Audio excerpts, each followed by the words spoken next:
households. I certainly have one of those as one of the big target items to talk with her as far as a policy paper and how we might go around the world and work on this, but at the same time work on it right here in our own country. It's time that abuse stops. And we can only do that with education, with the right laws, with a culture change, and with real awareness.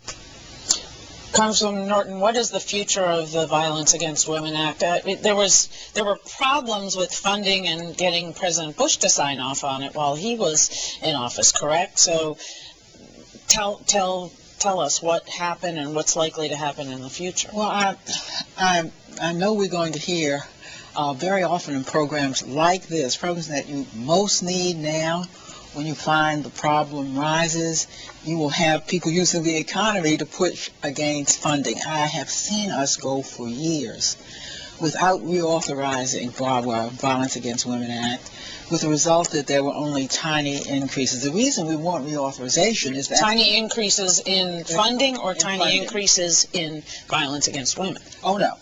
And funding for the program. We're now already seeing great increases in violence against women, which tend to come in hard times when people are out of work and they take it out on one another. Now, what I am hoping, the reason I want reauthorization and believe that the Women's Caucus will make this a great priority is that if without reauthorization we will get a little bit of increase.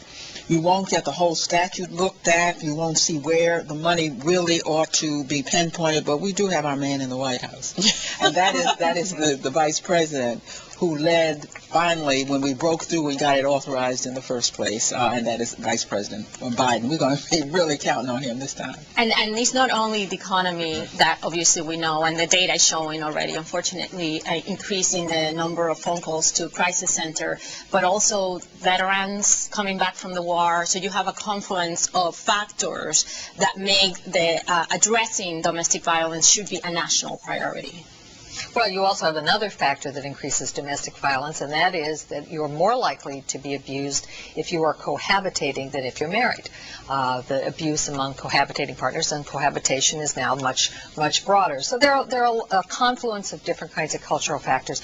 Clearly, the economy has an impact. People do fight about money, and when you're feeling stress, and you have these situations, and I don't know if there's any real evidence on the veterans front. I know a lot of the information about veterans and violence turns out not to be correct. They're actually less likely to be involved in crime than other people their age. So I don't know that it's true with veterans, but yeah, because they can, the military will step in and kick you out. They can lose their jobs. Their wives. There's terrible domestic violence against the wives who are not in the military. Horrible new violence from people come home with this syndrome. And it's new and violence of the kind we've not seen before. We have to face it by talking about it. Wait, I'm confused though. Linda's saying there's less domestic violence among military domestic. I said there's less criminal behavior. Right. Criminal. Yeah, I'm talking about domestic violence. I think it's another good reason to revisit this law. I mean, I'm for violence against everybody, children, men, women, and the whole thing. So that I've never loved the name of this particular bill. And secondly, it's not just money for a shelter. That would be one debate, but another thing that's come out of this is made it much easier for women to claim domestic violence without proof in some cases and get restraining orders. What are the data showing about how frequently that's done? But what happens in this case is it gets used in custody battles, so that the women can keep the children. I'm not saying that everybody does that, but it has been abused. You see a lot more legal cases, which adds money and drains money from the system.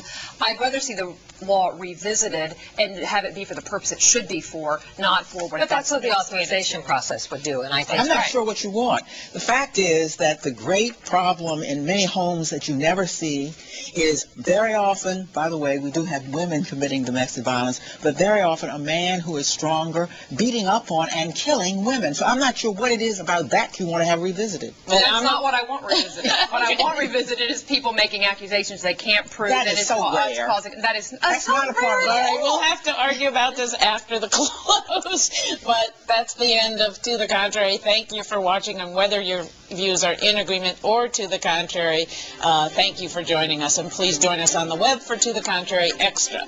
That is not a major